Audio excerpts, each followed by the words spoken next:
de la conferència, el de l'acte d'avui. Començaré per, quasi un eslògan, no hi ha més aigua que la que raja. La qüestió és recordar que l'aigua al nostre planeta és limitada, és una quantitat pràcticament fixa, finita, que es reparteix de manera molt desigual. L'aigua que ens interessa avui i la que és més directament involucrada a la vida és l'aigua dolça, que com veieu ahir ve a ser un 3% del volum total d'aigua disponible en el planeta. La major part de l'aigua és aigua salada, nosaltres direm aigua sense sal per viure, els altres organismes molt més també, i d'aquest 3% molta part de l'aigua està bloquejada d'alguna manera, no està disponible, està en les casques polars, per tant tenim un problema de gestió d'una matèria que és limitada. Com és sabut també, l'aigua es renova permanentment en la seva circulació a través del cicle hidrològic, que tenim una representació molt detallada, però no fa falta tant. El que és important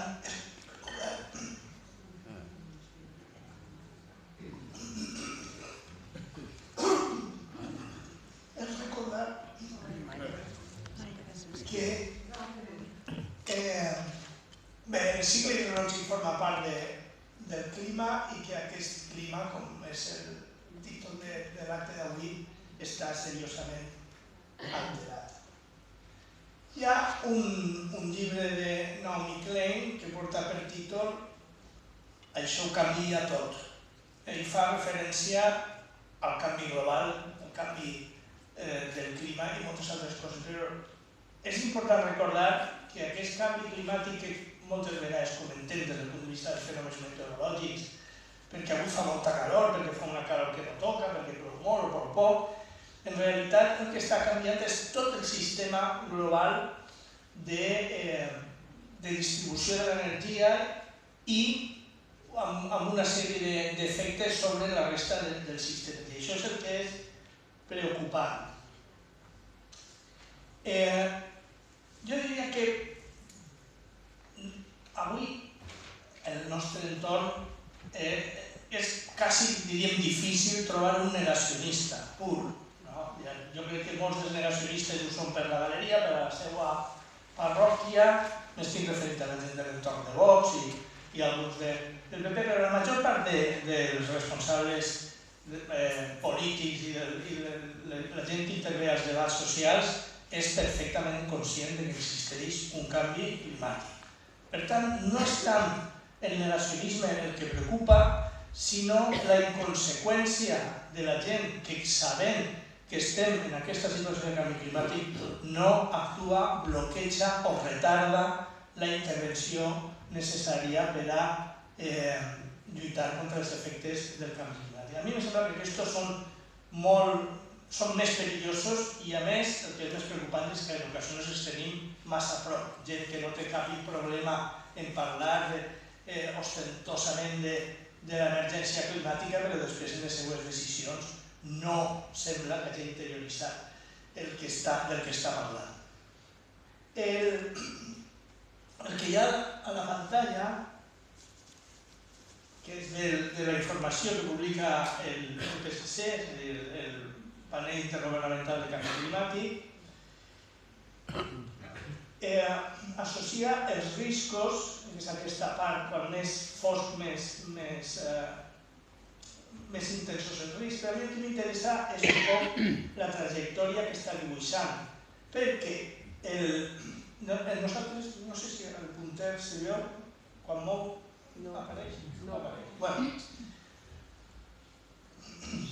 Nosaltres estem en la part negra, o sigui, la part negra de la banda d'allà és el registre històric d'increment de temperatura i, com si veieu, estem en una senda ascendent. A partir d'ahir, quan comencen els colors, tenim diversos escenaris. El més extrem cap amunt correspon a un forçament radiatiu de 8.5 al escenari més extrem que analitza l'IPCC. I per l'altra banda, el que tenim en blau és el més favorable, el 2.6. Doncs bé, en aquests moments, i com se veu en la gràfica, seguint la tendència que marca el registre històric, estem en la trajectòria més arriscada, que és,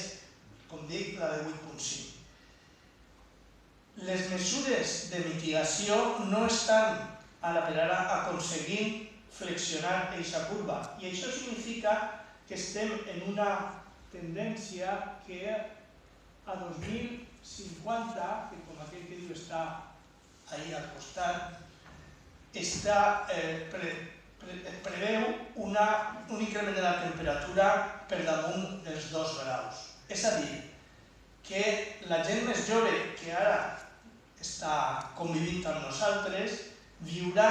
d'ací 23 anys en una situació que correspon a una alteració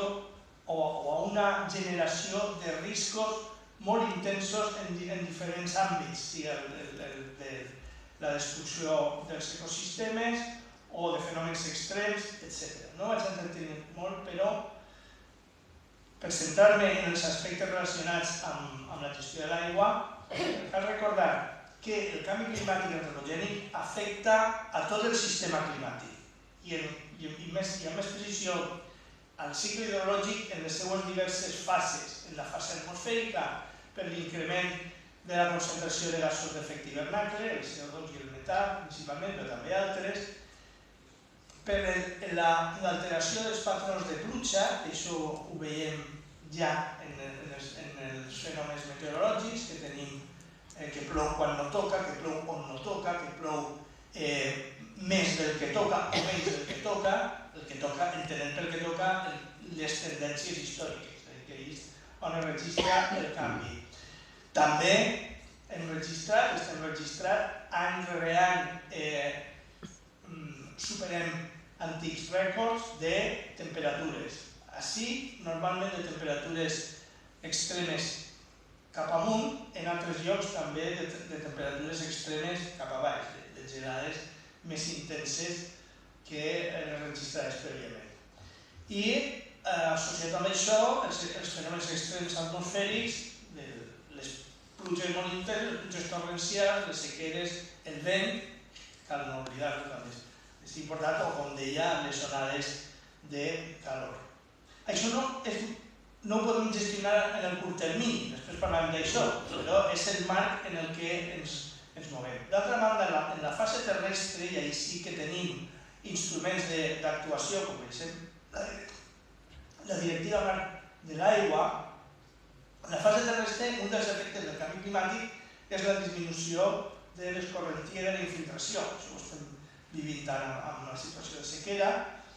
avingudes més violentes relacionades amb aquests canvis de patrons de pluja i el deteriorament dels ecosistemes. I així cal fer una reflexió al voltant de la interdependència dels elements a la natura. És a dir, que el que es deteriori un ecosistema no és només que perdem un paisatge, sinó que hi ha tota una sèrie de relacions entre els organismes que produeixen una certa estabilitat en el sistema de l'aigua i que quan alguna peça comença a fallar es pot desestabilitzar tot el sistema i això és generar efectes acumulatius i accelerar la destrucció d'aquestes cadenes tròfiques, d'aquestes cadenes de relació que estan duent, segons ens avisen els experts, a una extinció massiva d'espècies, a una pèrdua intensa de la diversitat biològica. I per últim, la fase oceànica. L'oceà és un gran acumulador de calor, és a dir, és una peça important en aquest intercanvi energètic, en el fons és del que estem parlant quan parlem de clima, i hi ha una preocupació creixent en l'alteració de les corrents termoalines. La circulació oceànica té dues variables importants, una és la temperatura, l'aigua més freda se'n va cap al fons i emergeix la més calenta, i això està també relacionat amb la concentració salina, més sal, més pes i circulació més lenta. La dissolució dels casquets polars, o sigui, del gel superficial, no dels icebergs, sinó de la que està sobre la crosta terrestre, que aporta una gran quantitat d'aigua dolça a l'oceà, està alterant aquests corrents que redistribueixen la calor per tota la Terra i, per tant, afecten el clima i poden arribar a fer col·lapsar el sistema. L'altre element important és el de l'increment del nivell de la mar, i així en l'entorn més pròxim podríem estar parlant de les preocupacions al voltant del futur de l'Albufera, no només relacionat amb el nivell de la mar, però on podria tenir un efecte important. Davant centrant-me en la qüestió dels ecosistemes terrestres, que ja dic que són els que tenim més possibilitats de gestió, a més de l'escassesa i les habitudes relacionades amb els fenòmens extrems que ja he mencionat, hi ha tota una sèrie de fenòmens que estan relacionats amb el canvi que són importants, però diríem de segon ordre, que no són tan evidents com que prou més o menys, com els relacionats amb la qualitat, per la pèrdua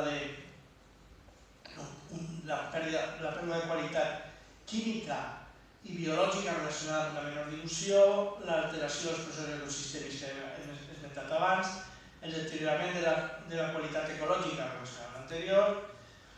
la pèrdua de serveis ecosistèmics. Això té una importància directa per al nostre benestar. Serveis ecosistèmics és el concepte que s'ha acunyat com per a